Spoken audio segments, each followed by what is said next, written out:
Ladies and gentlemen, good morning. Welcome to the first Monday in May 2019.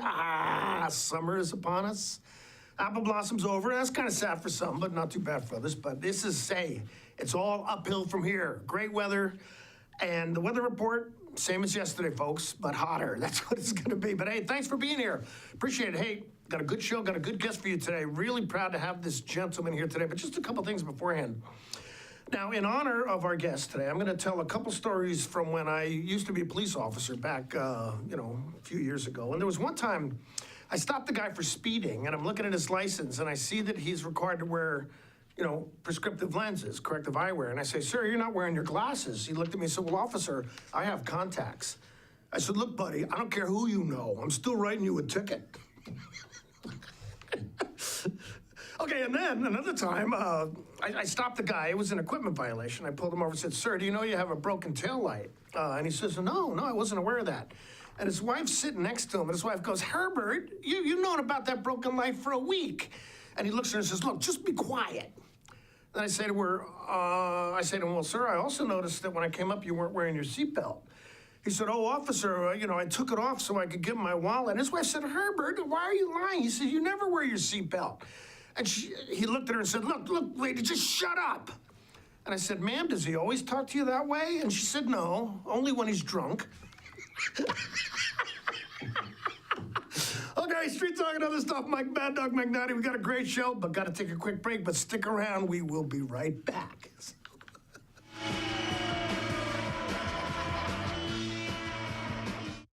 This is the NCW Life Community Calendar brought to you by Health Alliance Northwest. The 14th annual Lake Chelan Lions Club Golf Tournament is this Friday at Bear Mountain Ranch Golf Course. Come for a fun day of golf to support Lions Club programs and activities. Run for Your Mother 2019 is this Saturday morning at Walla Walla Point Park. This is a 5K run walk and a kids 1K to benefit Wenatchee mothers of preschoolers. For more information and other community events, visit ncwlife.com.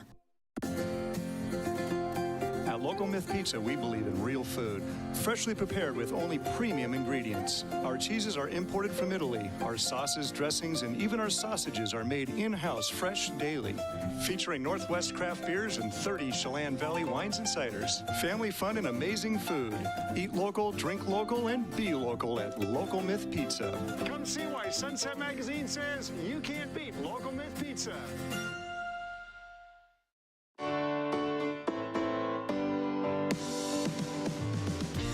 Only one dealership in Wenatchee has Motor Trend's SUV of the Year and Truck of the Year. That's right, Town Chrysler Jeep Dodge Ram has the all-new Jeep Wrangler and the all-new Ram 1500 pickup. Or get the best of both worlds in the new Jeep Gladiator. Visit Town Chrysler Jeep Dodge Ram today for more information on these award winners and see why there's no reason to leave town to buy your next vehicle. At Harvest Valley Pest Control, we know you are committed to making your home and business a healthy and pest-free place. Hi, I'm David. Give us a call and we'll give you a firm price over the phone and schedule a time that works for you.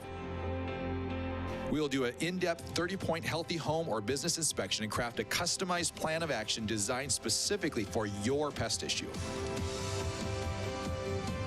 Give us a call or visit our website today.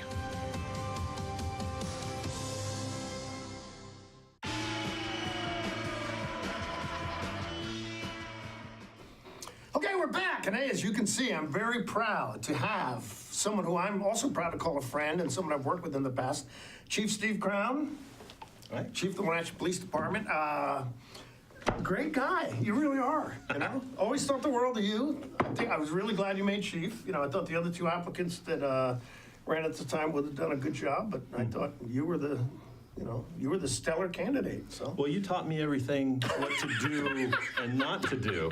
So. Yeah, Steve learned a number. Steve actually, when he started with the Wenatchee PD, was on my shift, and I'm sure he learned a number of things that he could apply in completely different directions. Yes, we'll leave it at that. Oh, so good. So hey, Apple Blossom's over. I want to talk about some other stuff, but what's kind of Apple Blossom update do we have for? Well, Apple Blossom was kind of it was down as far as crime is concerned. I think the turnout from folks was actually really good. A lot of people attended the bicycle races. I heard good, favorable comments about that. As far as crime, arrests, they were actually quite a bit down. So in the previous 2 years, we had about 99 arrests. Both hit the button.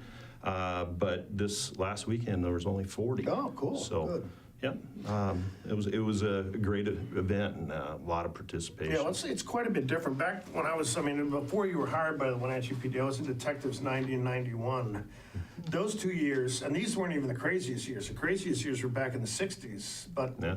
I remember cruising picked up as soon as the Grand Parade was over back then. It was wild, and I didn't like it. Right. I mean, I like it a lot better now, so. well, I can tell you from experience that on our Facebook page, the biggest hits that we've had on our Facebook page was from Terry Adcock, former officer and detective for Wenatchee Police Department, had an old video, an old VHS or beta version that he transferred over to electronic and gave to our administrative assistant and was posted on our Facebook I've seen page. it.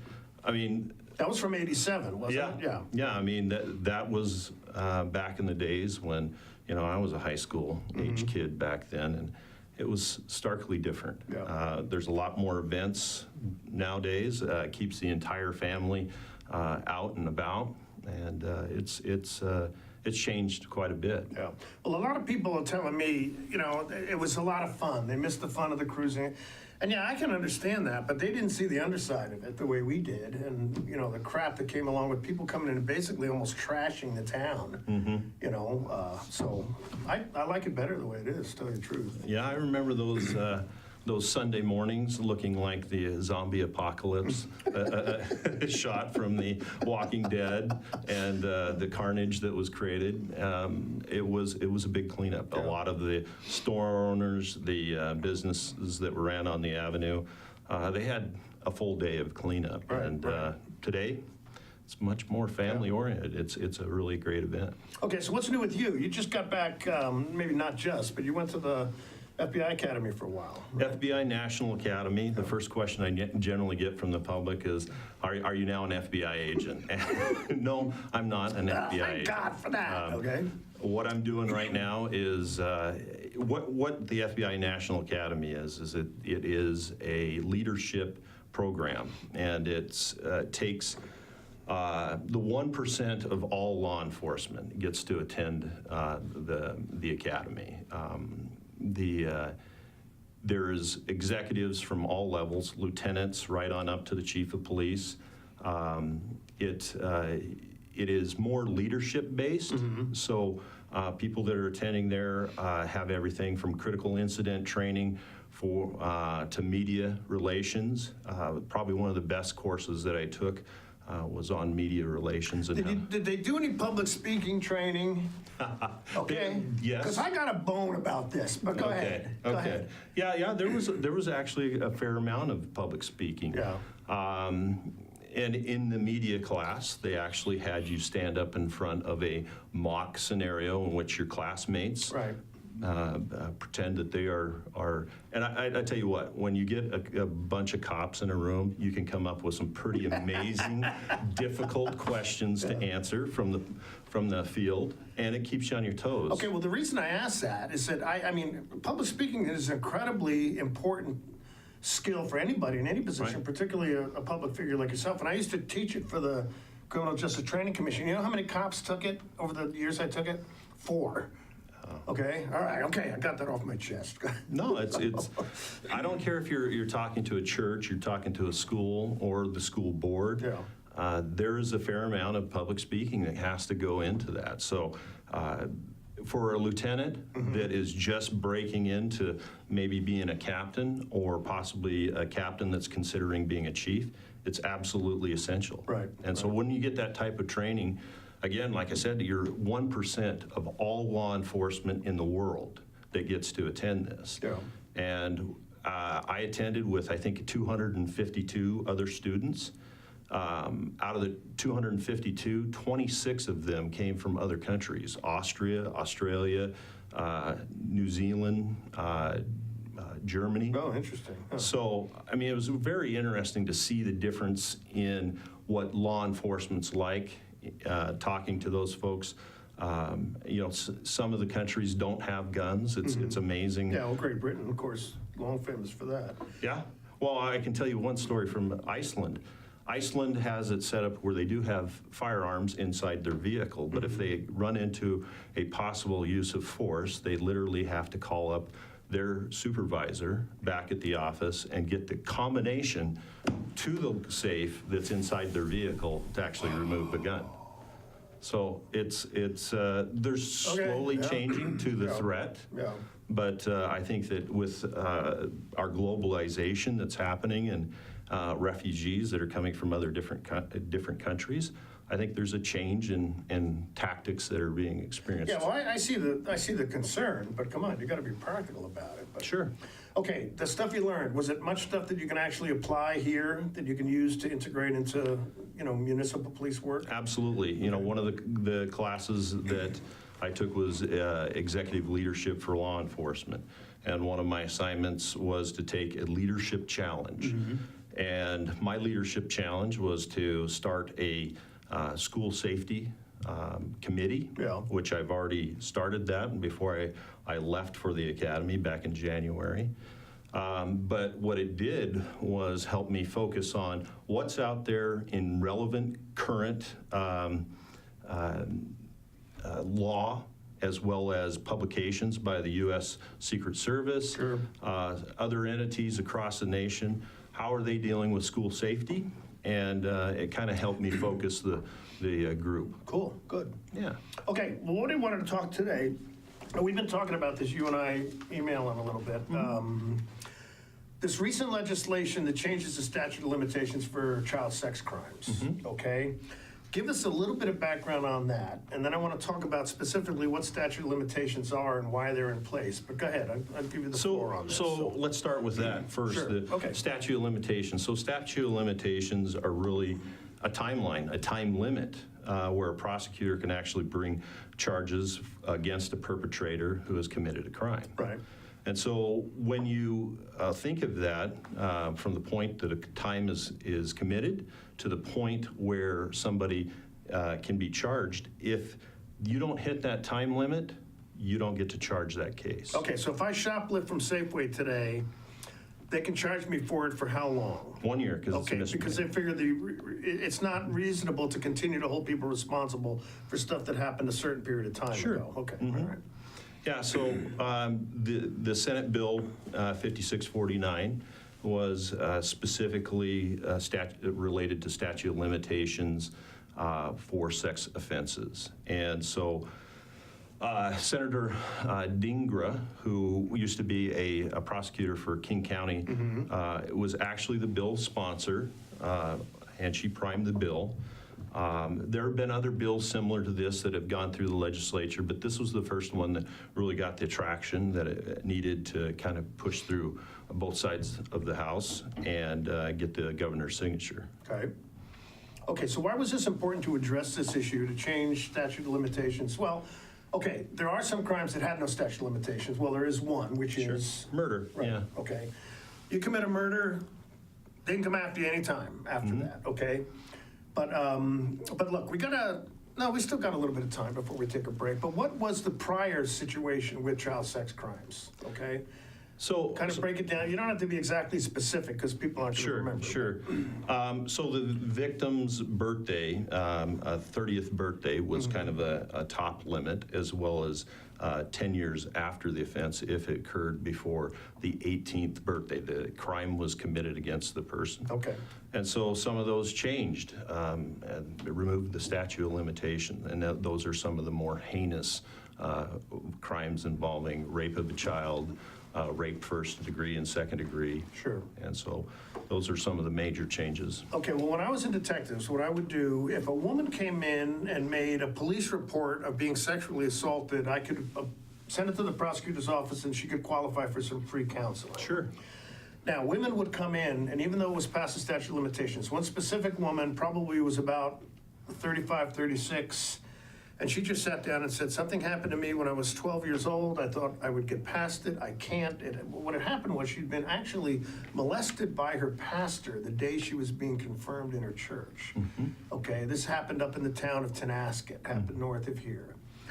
Okay, and like many people, you know, if I just forget about it, it'll get better. But it didn't happen with her. These crimes are so devastating emotionally and psychologically to people.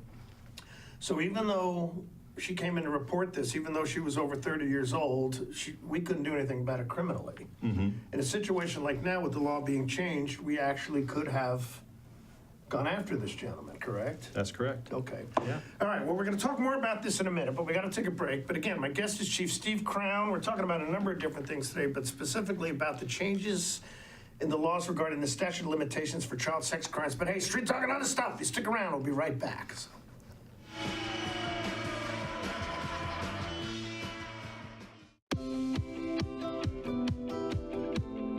Here at the YWCA Thrift Store, our mission is to make positive change in the community by giving women and families the tools they need to regain economic stability through work experience and education. Featuring generously donated new and gently used furniture, housewares, clothing, and much more, the YWCA Thrift Store has something for the whole family. Shop, volunteer, or donate with us today. Hey everyone, did you know that the NCW Life channel is North Central Washington's go-to source for news? No matter how you prefer to view your news, NCW Life has you covered. Watch the evening news weeknights on TV, stream it, read it at ncwlife.com, or catch the latest news by following us on Facebook. Stay informed with local news, sports, weather, and shows featuring local people and events. NCW Life, a reflection and a spotlight of the communities we call home.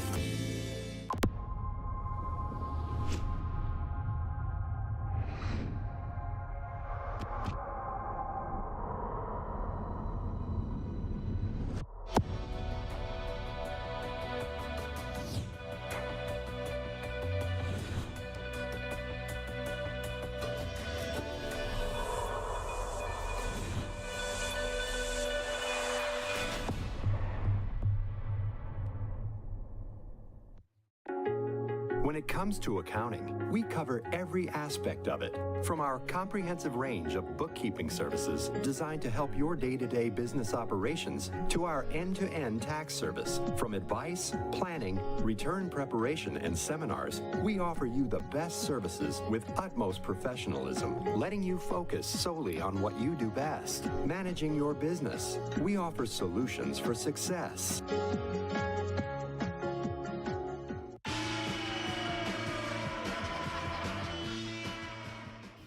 Okay, we're back. Again, my honored guest today is Chief Steve Crown with the Wenatchee Police Department, and we're talking about child sex crimes and the statute of limitations. There's been a major change in how long somebody can be prosecuted for these charges. And basically, for most of these crimes against children under the age of 18, the statute of limitations has been removed, correct? That's correct. Okay.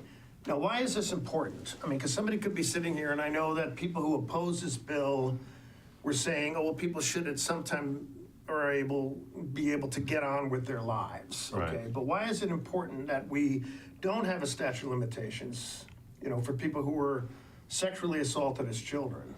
Right, so many of these cases don't come forward immediately. Right. Some of these cases are deep, locked inside somebody's psyche. In many cases, there is post-traumatic stress syndrome that is involved. It's the most traumatic situation you could ever have, second to losing a loved one. Right, actually, this is important for a lot of people to know. Sexual assault trauma is one of the two triggers for post-traumatic stress disorder. The other being fearing that you're going to experience death, Right. okay? I mean, it's a severe thing, so. It is.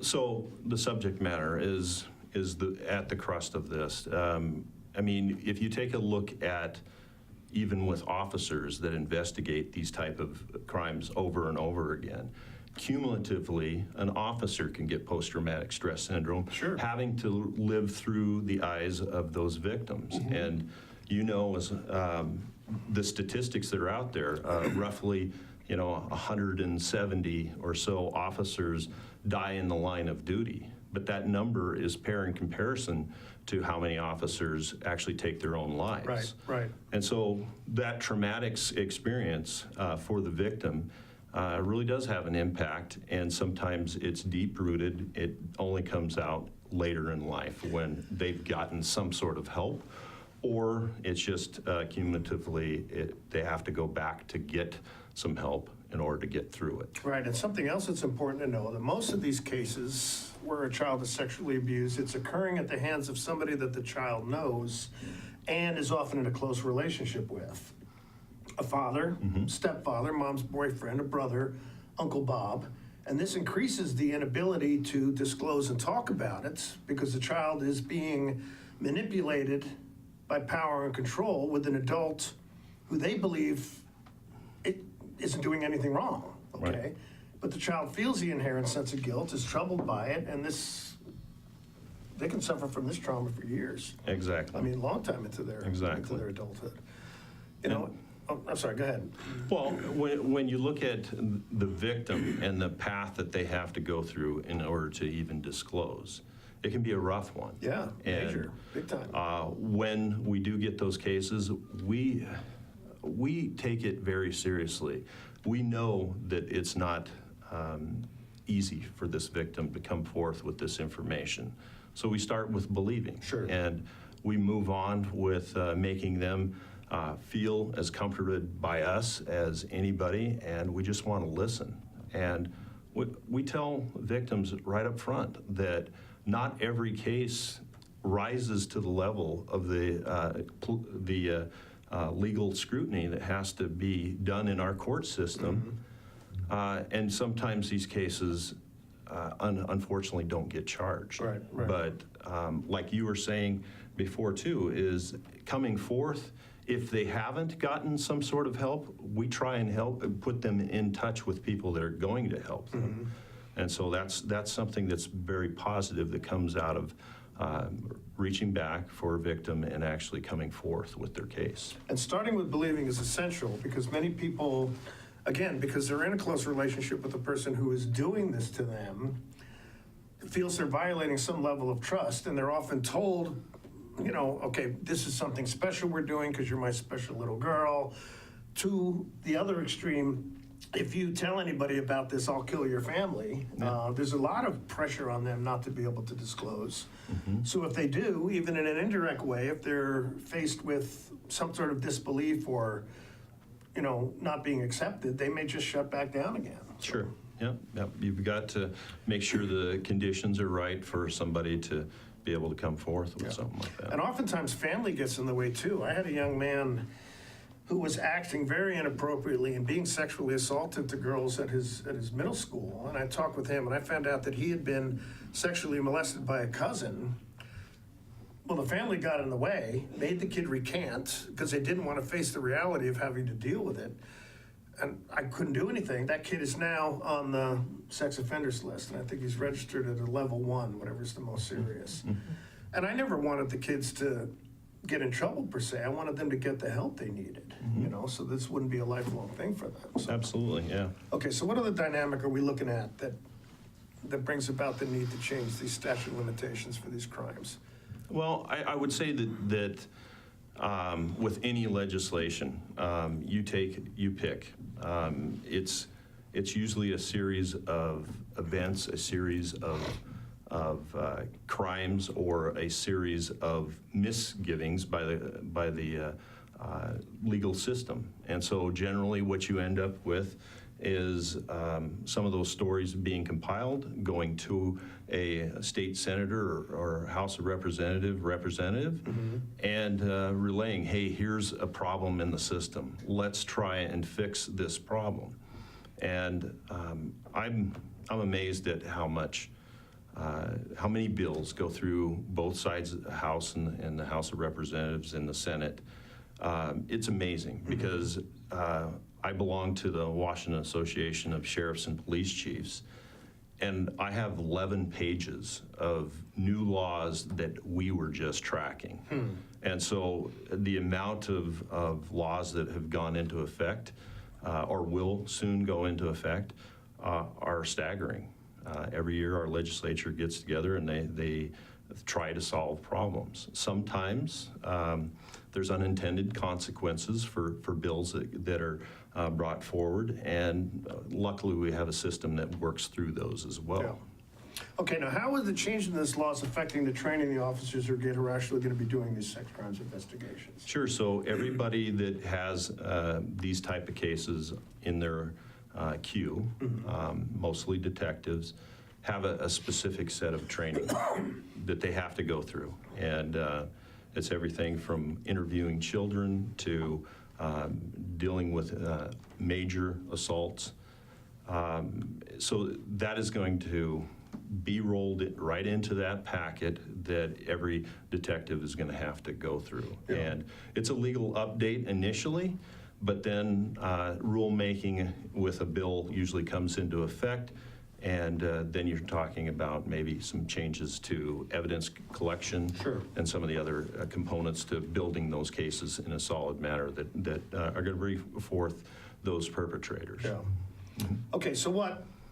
Tell me about this, okay? This thing that you guys were posting on Facebook, you know? Right, so every single one of, well, not every single, because we have 12-hour shifts, so we couldn't really get everybody to participate in this, but it's really a simple statement. Start by believing. Start by believing your victim as they come forward. Right. Trying to get them into that state where they're able to come forth with the truth and the facts as clearly as they possibly can, and knowing that these individuals are going through the most stressful time of their life. Sure. And so getting that out to those victims and letting them know that, hey, we're going to start by believing you, and we're going to start working this case. We're going to start developing leads. We're going to start developing strategies for further investigation, and we're going to try and find who the suspect is if we don't know who that is. But like you had mentioned before, Mike, that a lot of times these are people that are well known by the family. Yep. Now, I do want to say one thing. A lot of people say, yeah, but what about false allegations? They do occur. You know, when I was a detective, I handled one, and then I ended up later when I was a patrol sergeant. Detective Jones, Doug Jones, you know, former captain, came to me and said I need help with one. It was a false allegation. It wasn't that difficult to disprove. A good cop who knows what he's doing is going to be able to figure these things out. But hey, we need to take a break. Then we're going to come back, say a few last words with Chief Steve Crown today. But hey, street talk and other stuff. Mike Maddog Magnotti will stick around. Be right back. So.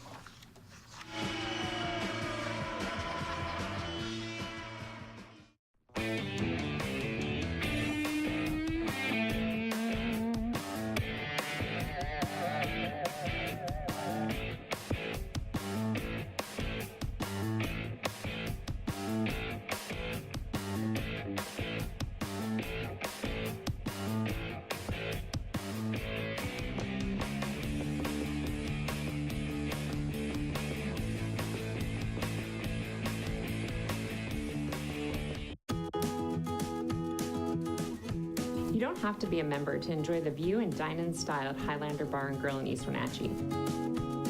Open 7 days a week, Highlander Grill offers breakfast, lunch, and dinner. Dine in or take it to go, our friendly staff is here to serve you.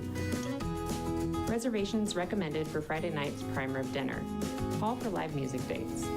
Hi, I'm Shalane, site coordinator for Highlander Grill. Give me a call to schedule your event today.